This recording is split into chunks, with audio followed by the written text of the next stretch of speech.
Okay. We're all set. All set. Hey, good morning. We'll call the governance committee meeting to order. First item on the agenda is to accept the minutes from the August 16th, 2023 meeting. Is there a motion? So moved. Second? Second. All in favor? Aye. Next, we're opening up the meeting to a public comment. Anyone wishes to address the committee has 5 minutes. We just ask that you state your name and address.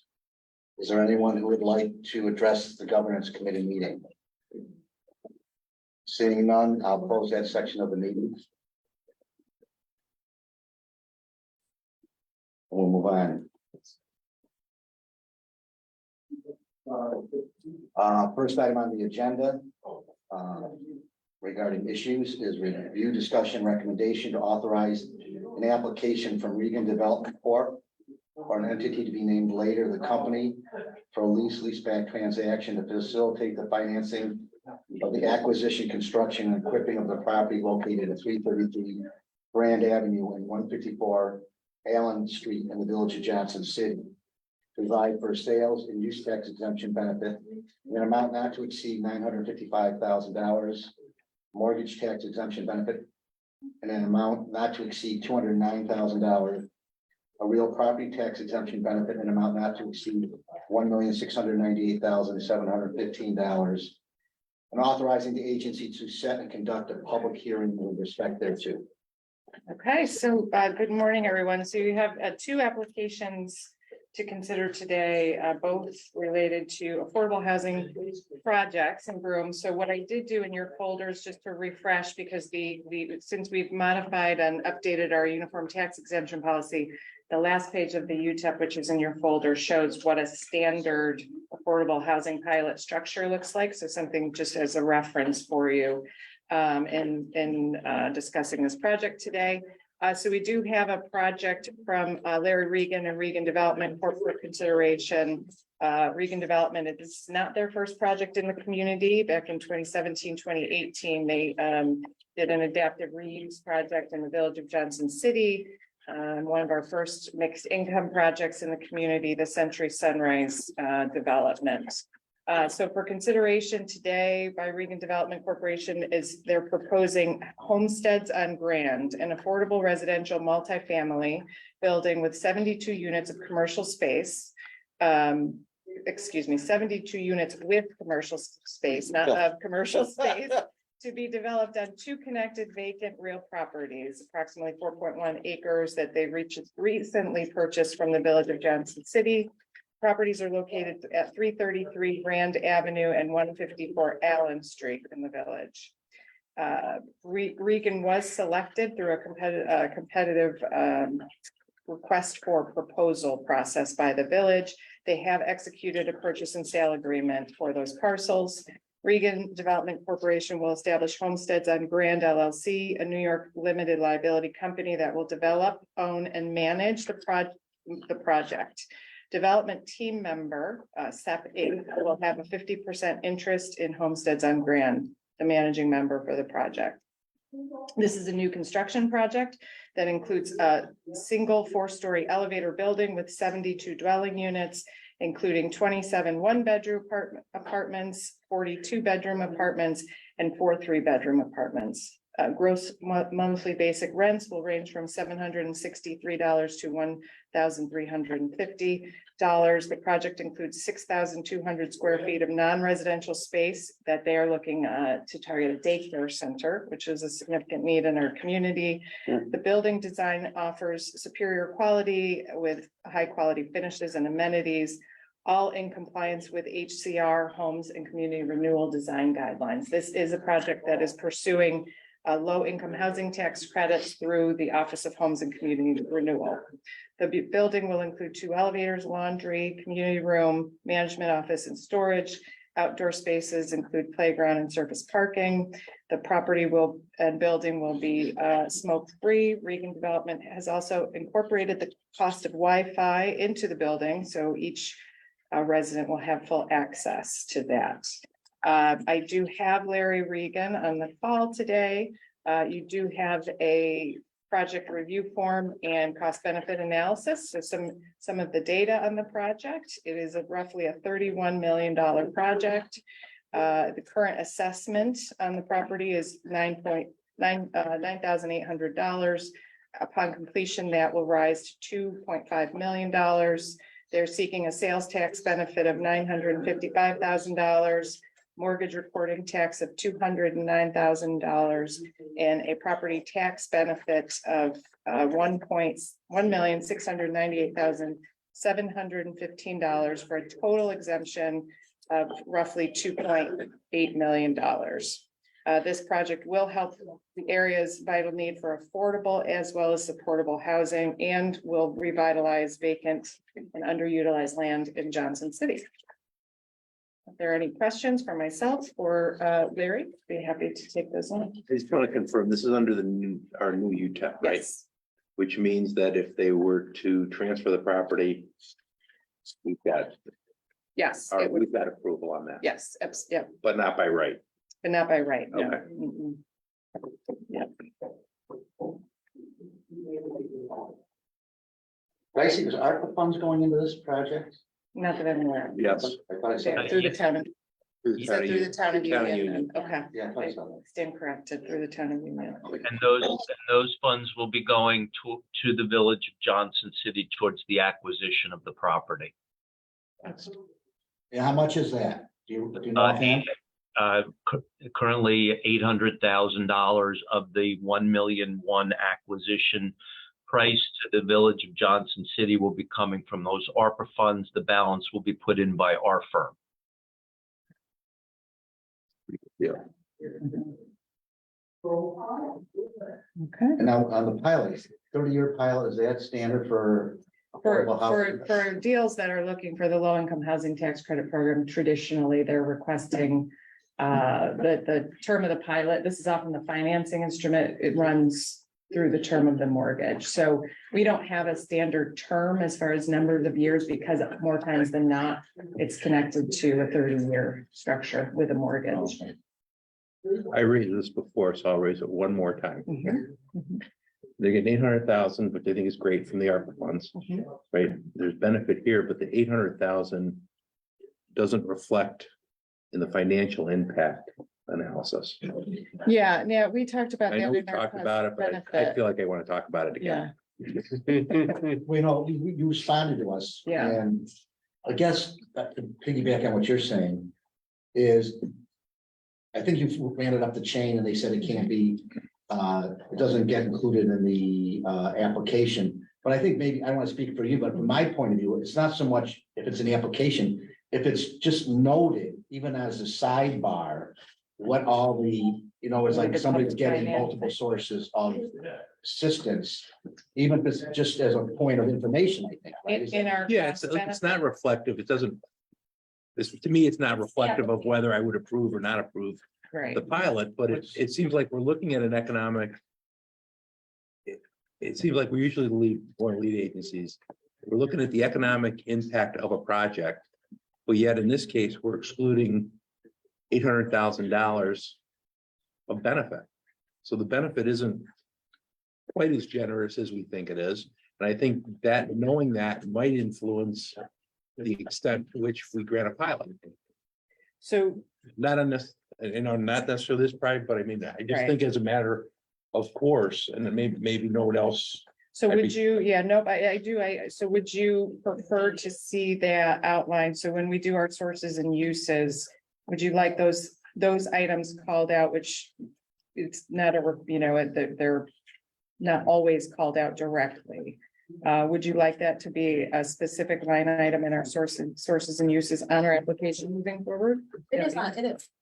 It's here. Well, It is It's on there. It's on the application. But it's not in the, what I'm trying to get, and I'm sorry to use everybody's time on this, No. is when we're looking at the cost benefit analysis.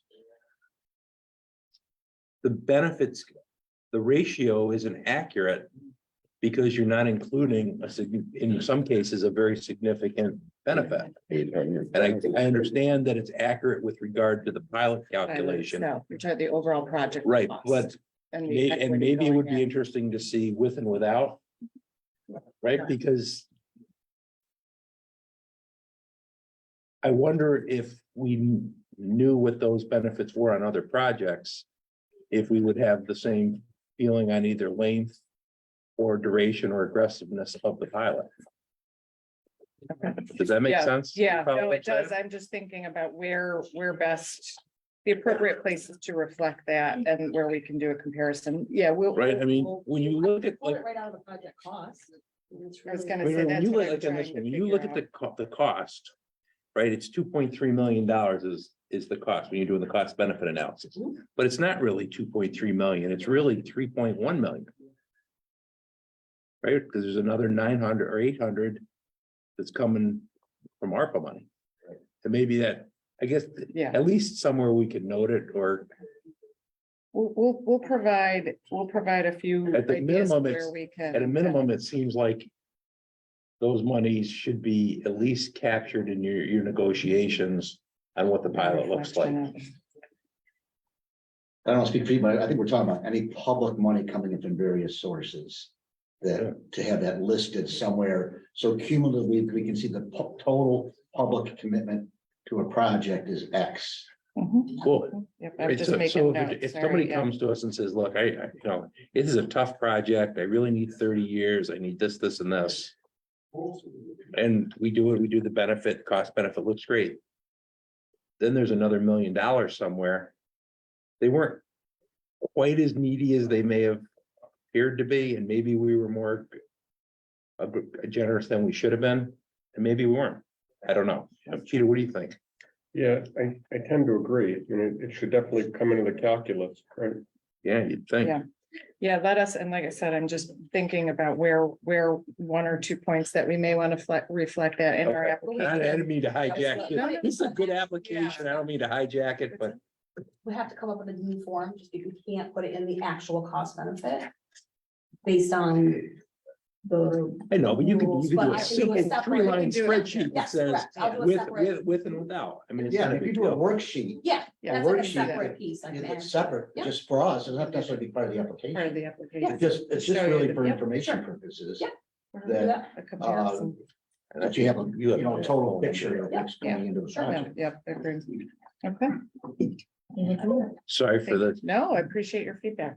Well, That's why you're. It's good to know how much the applicant has of their personal money in the project. Yeah, we've got that in the sources and uses. It's really just that. it's really, Just it's there, understanding but the it's, additional. Yeah. it's there, but it's not. Mhm, we can do that. Are there any other questions or comments at this time? Is there a motion to approve? Is there a second? All in To favor? accept. Sorry. Oh, sorry, to accept, I'm sorry, to accept the application. Yeah. All in favor? Aye. Okay. The next item on the agenda is a review, discussion, recommendation, to authorize an application from 200 Court Street Apartments Housing Development and Fund Corporation, the company for a leaseback transaction to facilitate the financing of the acquisition, construction, renovation, and equipping of the property located at 200 Court Street, 38 Fayette Street, 34 Stuyvesant Street, 25 Rutherford Street in the city of Binghamton. Provide for real property tax exemption benefit and authorizing the agency to set and conduct a public hearing with respect thereto. Okay, so this is the second application for a new affordable housing project that the board will consider acceptance for today. This project is located in the city of Binghamton. Many of you may recall this building, 200 Court Street, as the former sheltered workshop facility. The project is being brought to us by Helio Health Incorporated. Helio Health is excited to propose the development of a new affordable and integrated supportive housing community in the downtown area of the city of Binghamton. This project will convert an existing vacant historic office and manufacturing warehouse into 111 new and high-quality affordable apartments for individuals and families This will also include housing for individuals who are suffering with substance use disorder, severe mental illness, and homeless veterans. I'll note that this building is also located across from the Veterans Center on Fort Street as well. The site was selected because of the area's vital need for affordable and supportive housing in the heart of downtown Binghamton. The site has easy access to transportation and services. Again, the project will proposes 111 new units of affordable housing. The breakdown of that is 51 affordable and 56 supportive. Supportive housing units will serve multiple special needs populations. 30 units reserved for persons with SUD or substance use disorder. 16 units reserved for individuals with severe mental illness, and 10 units reserved for homeless veterans.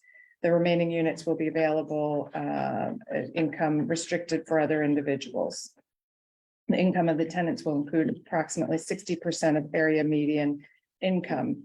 This project is being supported through the Empire State Supported Housing Initiative that will help to subsidize the special needs units.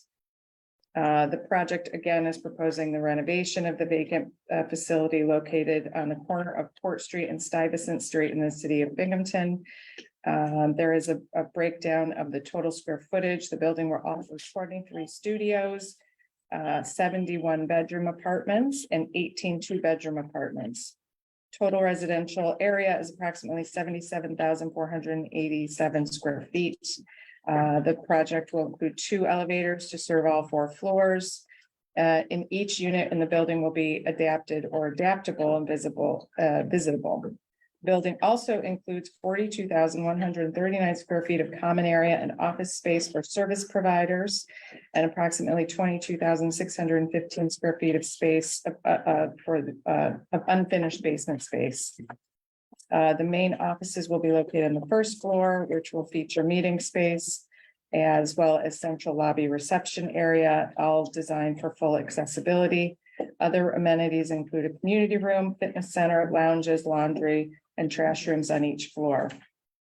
This project will anticipate a net new job creation, 12 new jobs. I will note this project is not seeking a sales tax exemption because through it is already considered exempt through New York State Tax and Finance. Some of the numbers on the project: it is a $43 million project approximately. Current assessment is $333,400. Assessment upon completion. Natalie, did we have that? It's not listed in the project review form. Again, they're not seeking a sales and mortgage reporting tax, sales and use tax because it is currently exempt. Similarly, because of the requirements for affordability, this is also seeking a 30-year pilot. The pilot structure is included towards the back, I believe, of your packet, Exhibit 9. I do have Whitney McClary on the call if anyone has questions. I have a question. Yes. Has this kind of project been done before? What I'm thinking of specifically is the severe mental disorder people combined with the rest of the kinds of facilities. They have people there to service those people, and to what extent are we talking about severe mental disorders? Sure. I don't know that I'm best to answer that. I will say what I can answer is I don't believe we've considered a project like this. I do consider this an innovative and a project that we do not have access to in this community. Nothing comes to mind of another facility that we have and does address a significant need for service providers.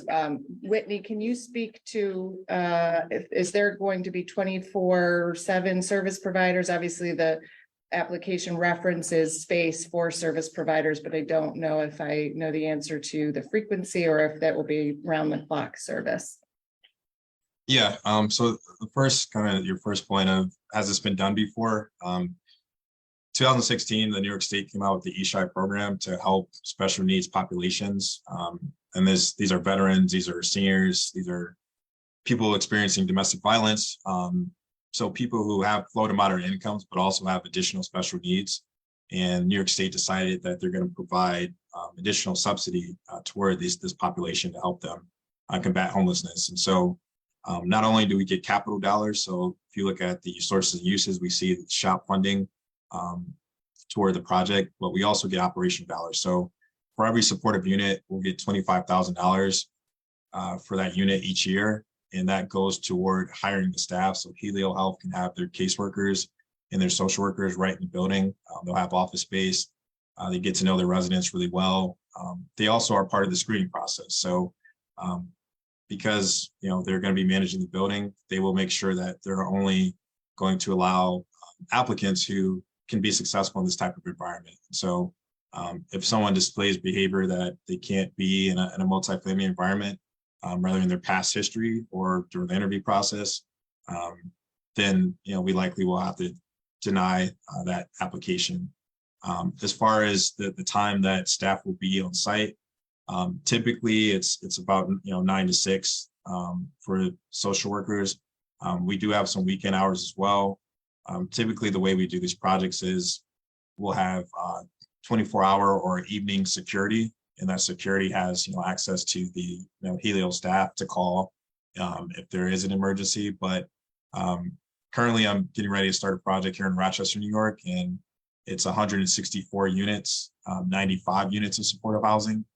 And we've just completed one here in Rochester, 120 units with seniors and veterans for supportive services. So throughout the state, there's probably at this point maybe 50 or 60 of these type of projects. And are they perfect? Can I say that there won't be any issues in the building? But you can't say that for any multifamily building. But we try to really be smart about it and learn from previous projects as far as making sure there's access controls, that there's cameras, that we only allow people through one door so they have a chance to interact with the security or with our staff. And then just like any other type of housing project, if someone displays behavior that's not conducive to the environment, we'll have the opportunity to try to correct that and eventually get to an eviction if they aren't going to be successful living in our property. So I said a lot there, but hopefully that gets to the point of your question. Thank you, Whitney. So security's 24/7 at the building? It'll likely be 24/7 because there'll be so much staff during the day. There'll probably be about 10 people from Helio, 5 to 10 people. There'll also be our property manager staff will be there. So during the day, it's not as necessary to have security, but definitely in the nighttime hours from 6 to 7 a.m. there will be security. And then we adjust. If this building we see from residents that more security is necessary, then we can increase that. And that's in the operational budget. Okay, no, I guess in fact there'll be somebody there 24/7, whether it's staff or security. So that's the important thing. Absolutely. Okay. Correct. Any other questions?